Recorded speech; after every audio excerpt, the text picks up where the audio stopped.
Hello everyone, welcome to my class. Students, ये science की class है जिसमें हम लोग एमसीक्यू क्वेश्चन 1 से लेके 20 तक करेंगे। ठीक है ना, जो बोर्ड एग्जाम में आते हैं हूबहू ऐसे ही क्वेश्चन। तो वीडियो लास्ट तक देखिएगा पूरा।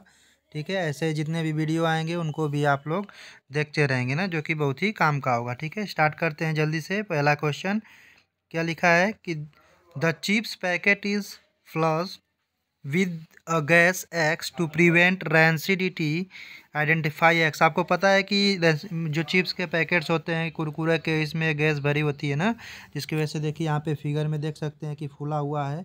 ये नाइट्रोजन गैस की वजह से होता है। तो इसका ऑप्शन नंबर कौन सा सही हो जाएगा?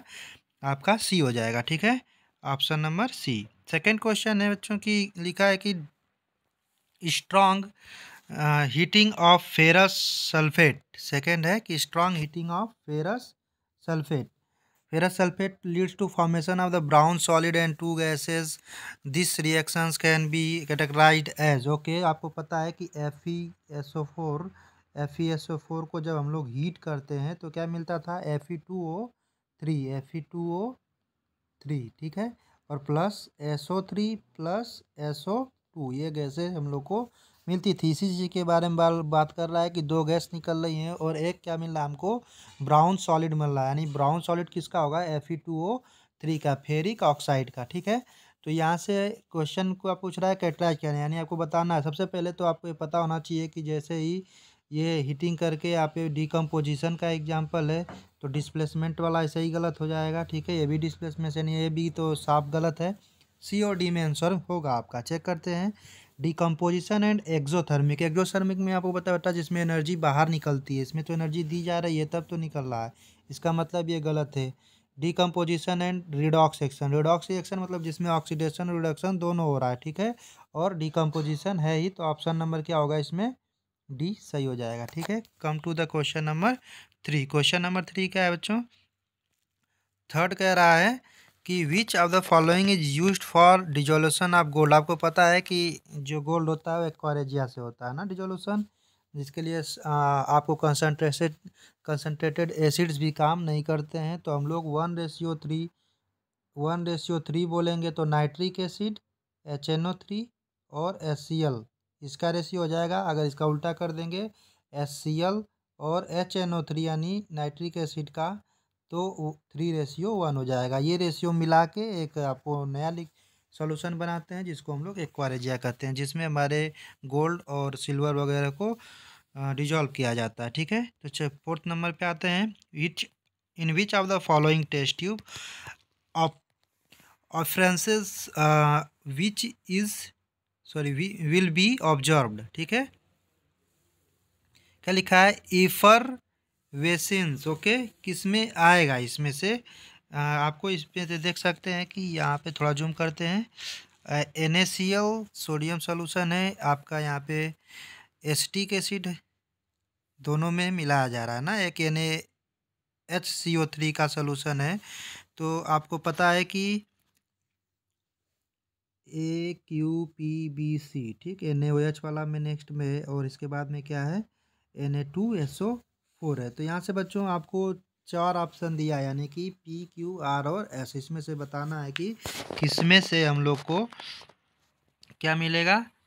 Effervescence will be absorbed. Okay, तो NaHCO3 यानी कि NaHCO3 में हम लोग क्या मिलाएंगे? Acetic acid. एसिटिक एसिड का सबसे पहले हम लोग फार्मूला जान लेते हैं। CH3COOH एसिटिक एसिड होता है, और सभी में एसिटिक एसिड को मिलाया जा रहा है। और जब आपको पता है कि NaHCO3, जब आप ये कौन सा होता है? बेकिंग सोडा ना, सोडियम बाइकार्बोनेट या सोडियम हाइड्रोजन कार्बोनेट, इसके साथ रिएक्शन कराते हैं तो हमको क्या मिलता है? सोडियम एसीटेट, यानी CH3COONA, सोडियम एसीटेट मिलता है, और कार्बन डाइऑक्साइड गैस बाहर निकलती है, जो कि आपको पता है कि कितना, और इसके साथ वाटर भी बाहर निकलता है। ठीक है, तो ये रहा हमारा आंसर। ऑप्शन नंबर कौन सा हो जाएगा इसके according?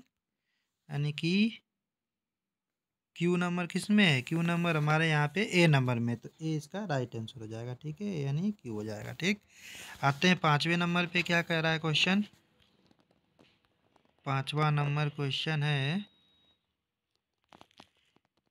aqueous solution of zinc sulfate and iron sulfate were taken in the test tube first and second by the first and second by 4 students. A, B, C, D metal piece of iron and zinc were dropped in the two solution, and observation made after several hours were recorded in the form of table as given below. यानी ये इस table को देख के हम लोग को answer करना है। आंसर टेबल में क्या है भाई, स्टूडेंट ए मेटल क्या ले रहा है, आयरन, और सोल्यूशन क्या है इसके पास, जिंक सल्फेट।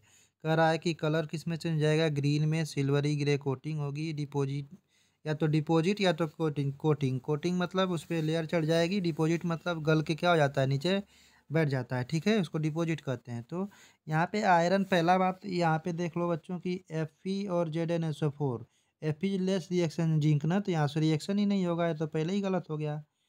यहाँ पे भी सेम प्रॉब्लम बी वाले में ना, FeZnSO4, तो ये तो रिएक्शन ही नहीं होगा ना, Fe लेस रिएक्टिव है। इस पे देखते हैं, हाँ,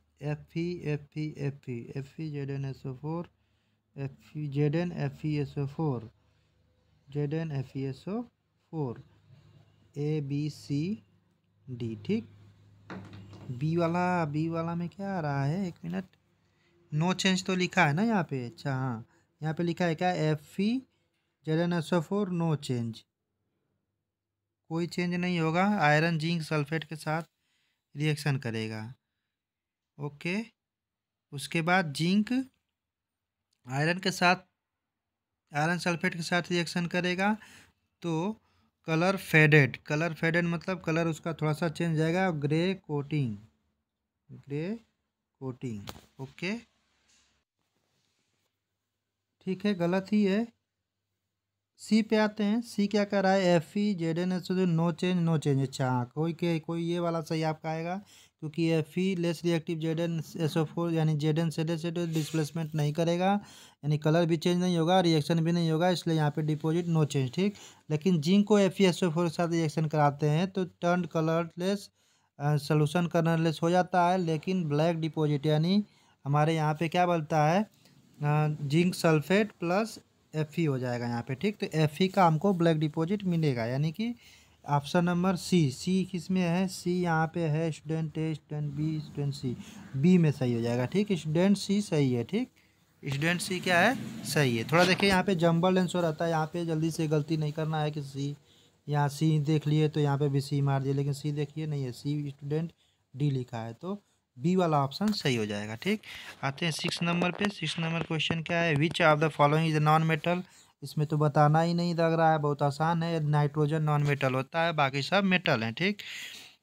7th नंबर में आते हैं, an organic compound A of molecular formula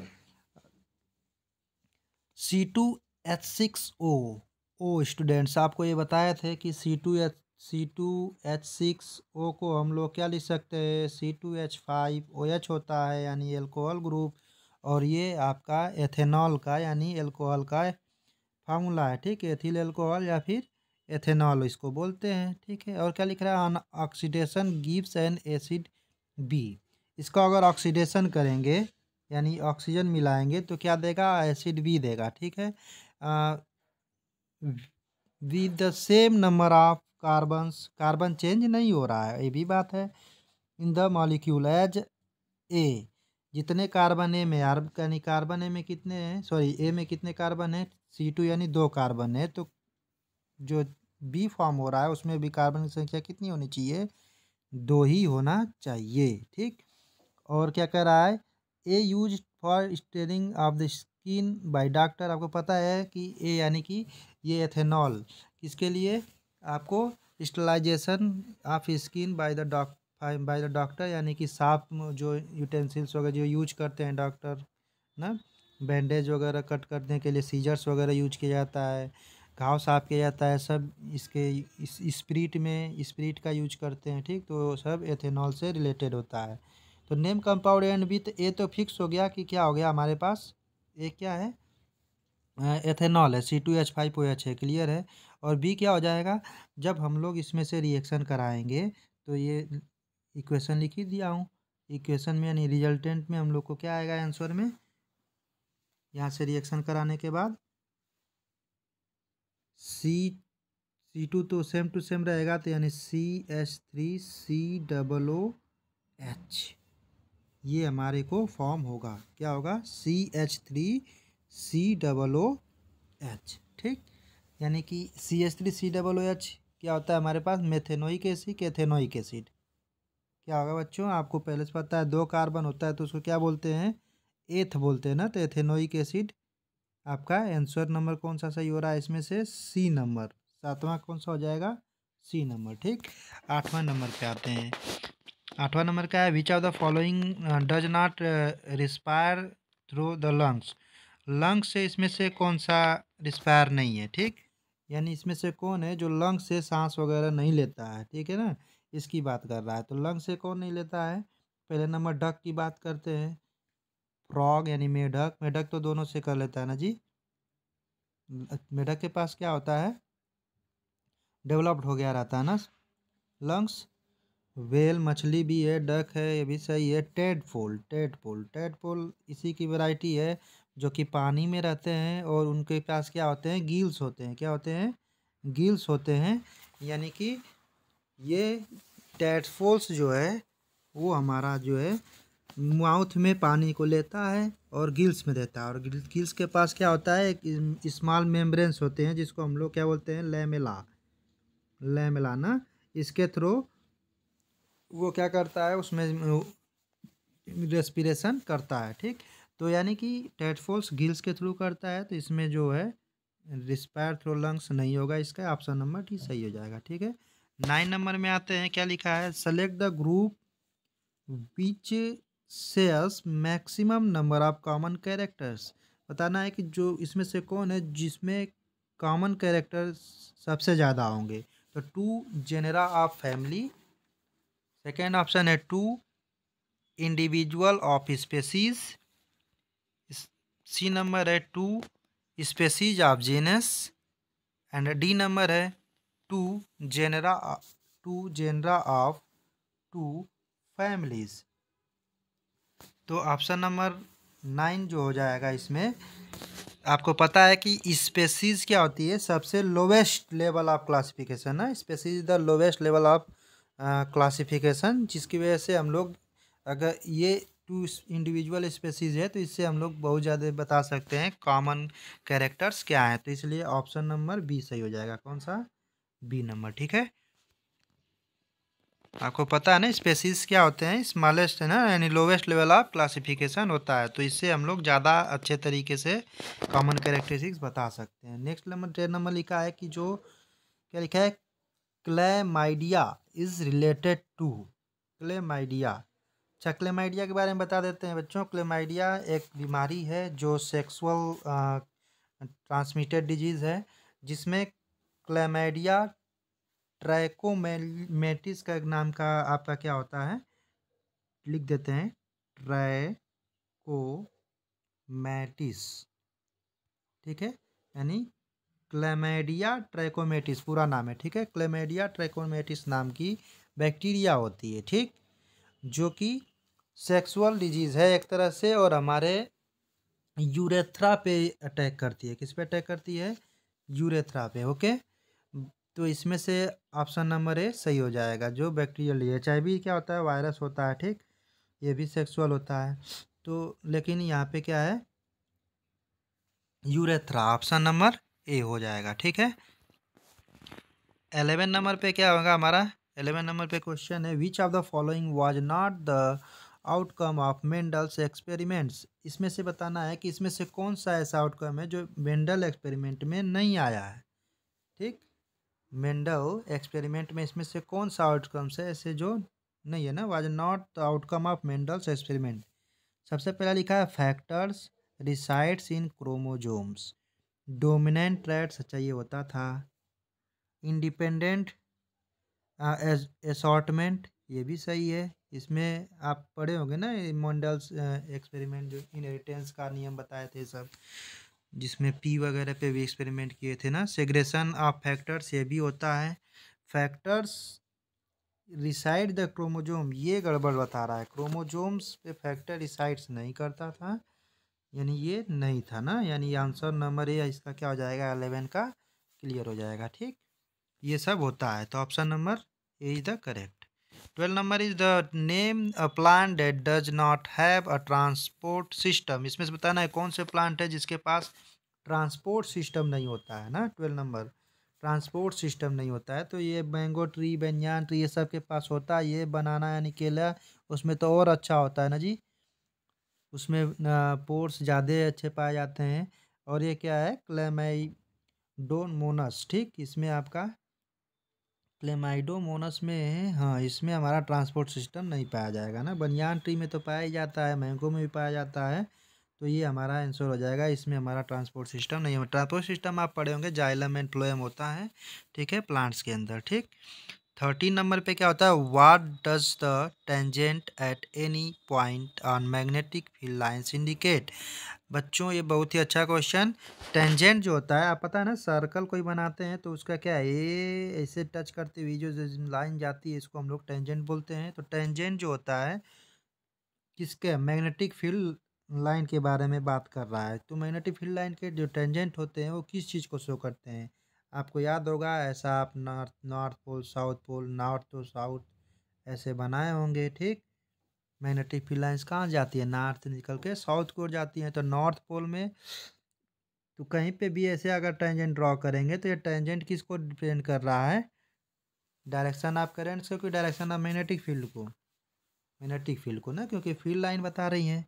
तो यहाँ पे ऑप्शन नंबर ए क्या बता रहा है, डायरेक्शन ऑफ मैग्नेटिक फील्ड को रिप्रेजेंट करता है। ठीक है, और ये जनरली बच्चों जब हम लोग को पास कंपास नहीं है ना, कंपास नहीं है, तो हम लोग उसका अल्टरनेटिव में इसको टेंजेंट ड्रॉ करके चेक कर सकते हैं कि मैग्नेटिक फील्ड लाइन की डायरेक्शन किस साइड है। 14 नंबर पे आते हैं, क्या कह रहा है, 14 नंबर कह रहा है हमसे कि थोड़ा डाउन करना पड़ेगा क्योंकि बड़ा क्वेश्चन, हाँ हाँ हाँ, यहाँ तक है ना। ठीक है, लिखा है the resistance of the conductor is R if the length is double by the stretching the wire when the new resistance will be. बच्चों आपको पता है कि लेंथ को डबल करेंगे, क्या डबल करेंगे, लेंथ को पहले L1 थी और बाद में कितनी हो जाएगी L2। तो पहले वाले जो L2 है, L1 से क्या हो जाएगी, ये डबल हो गई है, L1 से क्या हो गई है, डबल। तो आपको पता है जब लेंथ जो बढ़ा देते हैं तो तार तो पतला हो जाएगा। तो पतला कितना हो जाएगा, आधा पतला हो जाएगा, यानी एरिया पे, यानी ए क्रॉस सेक्शनल एरिया पे क्या प्रभाव पड़ेगा, A2 पहले का आधा हो जाएगा, यानी A1 का आधा हो जाएगा A2। ठीक, यहाँ से ये कंडीशन मिल गई। तो नया रजिस्टेंस क्या होगा ये बता रहा आपको। तो आपको पता है कि R क्या होता है, रो L बाई ए फार्मूला होता है ना। तो R1 इजकल टू क्या हो जाएगा, रो L1 बाई A1। अगर हम R2 इजकल टू बोलेंगे तो क्या बोलेंगे, रो L2 अपॉन A2। ठीक, तो L2 तो 2L1 है, L2 कितना है, 2L1 है, यहाँ से देख सकते हैं। और A2 कितना है, A1/2 है, तो इसमें पुट कर देंगे, पुट करेंगे तो हमको क्या मिलेगा, पुट करेंगे तो R2 इजकल टू मिलेगा रो और 2L1 अपॉन A2 की जगह पे क्या हो जाएगा, A1/2, ये ऊपर जाएगा तो 4L1 हो जाएगा ना, रो 4L1 अपॉन A1। और रो L1 अपॉन A1 क्या होता है, R1 होता है, यानी R2 की वैल्यू कितनी हो जाएगी, 4R1 के बराबर है। पहले अगर फार्मूला R1 का ध्यान देंगे तो R1 इजकल टू अभी बताया था रो L1 अपॉन A1 ना। तो 4 तो इसको हटा देंगे अगर, तो रो L1 अपॉन A1 ही बचा, यानी 4R1 हो जाएगा R2 के बराबर। यानी कि हमारे पास ये चीज़ क्लियर है कि 4 गुना हो जाएगा। और 4 गुना का ऑप्शन किस में है बच्चों, बी ऑप्शन सही हो जाएगा ना। 4 गुना ऑप्शन किस में दिखा रहा है, बी वाले में। ठीक, 4R। अब आते हैं 15 नंबर पे, क्या लिखा है, ozone layer is mainly damage by, आपको पता है क्लोरोफ्लोरोकार्बन होता है ना, CFC, जिसको हम लोग क्या बोलते थे, CFC, क्लोरोफ्लोरो, यानी बी ऑप्शन ये होता है। यही आपका सही आंसर हो जाएगा, जो ओजोन लेयर को डिफ्लॉय करता है। ठीक, 16 नंबर पे आते हैं, organism of the higher trophic level which feed on several type of organism belonging to the lower trophic level constitutes the.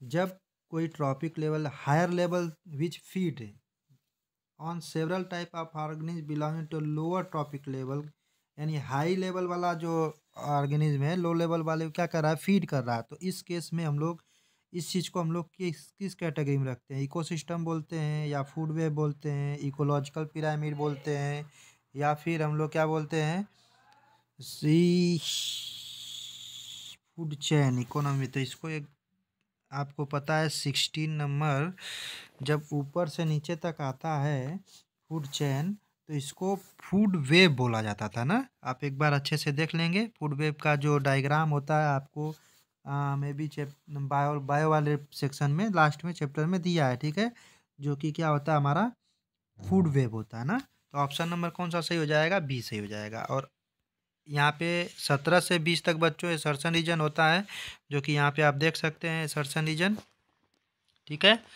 पढ़ते हैं एसर्शन रीजन जल्दी से।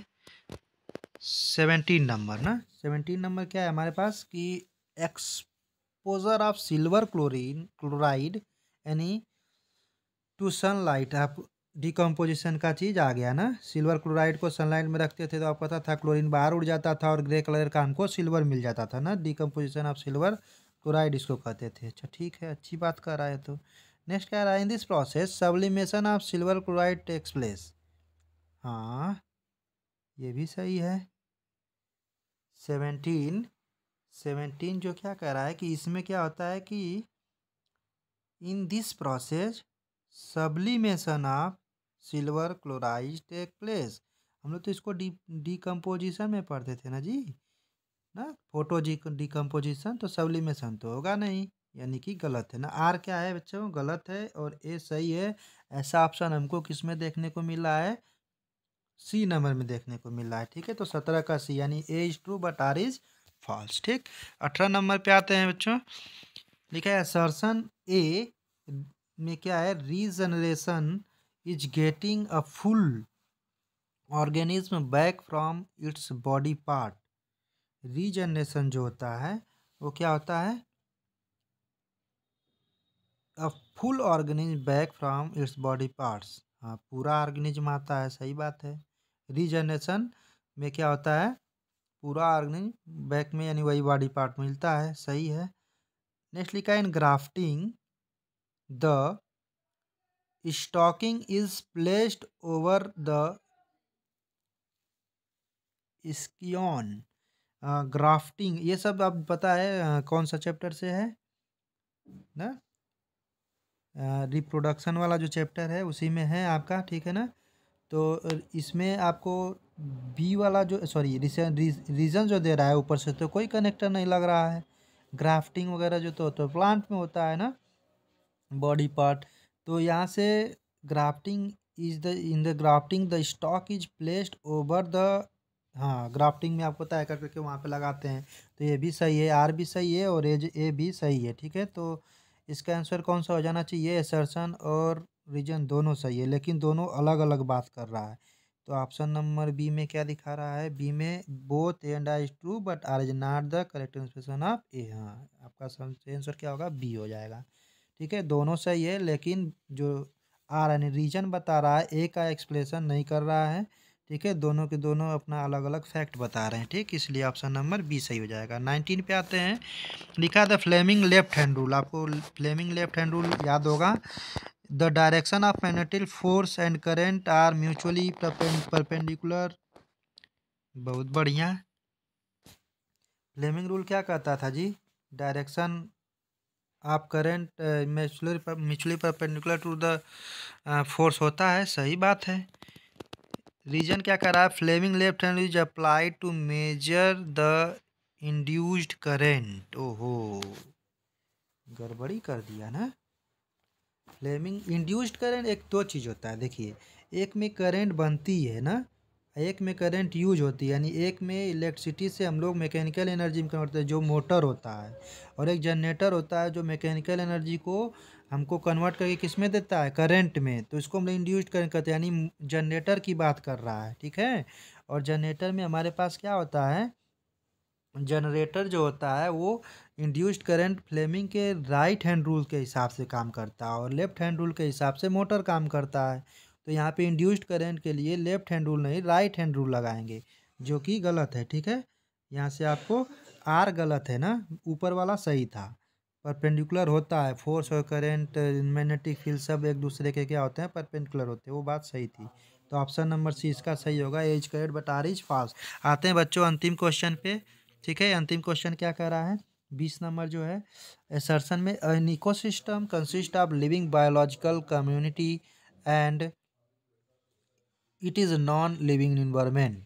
बहुत बढ़िया, सही है ना। इकोसिस्टम आपको पता ही होगा, ये भी लास्ट चैप्टर से बायो के।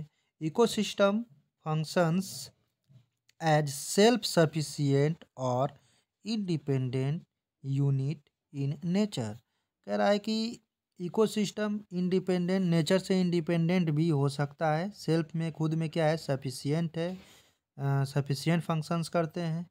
तो रीजन भी इसका सही है, लेकिन दोनों के दोनों नॉन लिविंग करेक्ट एक्सप्लेनेशन कर रहा है कि नहीं, इसको देखते हैं। Ecosystem consist of living biological community and non living environment. Very good. Ecosystem functions as well as self sufficient और इंडिविजुअल नेचर, यानी ए और आर दोनों सही हैं, लेकिन एक्सप्लेनेशन के मामले में माने तो दोनों, ए का एक्सप्लेनेशन आर नहीं, यानी रीजन नहीं सही है ना, रीजन उसका ए का नहीं बता रहा है। दोनों एक अलग अलग पॉइंट है जो सही कर रहे हैं, दोनों दोनों इकोसिस्टम के बारे में ही कर रही हैं।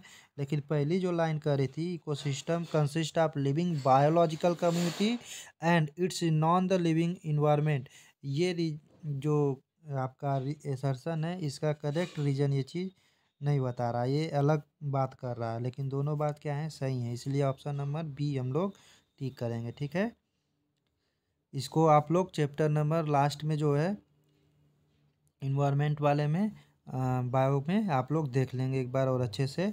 ठीक है, तो यहाँ पे 20 क्वेश्चन कंप्लीट होते हैं बच्चों। मिलते हैं next question next model paper में। ठीक है, जो भी अच्छा होगा। Okay, so keep studying, thank you.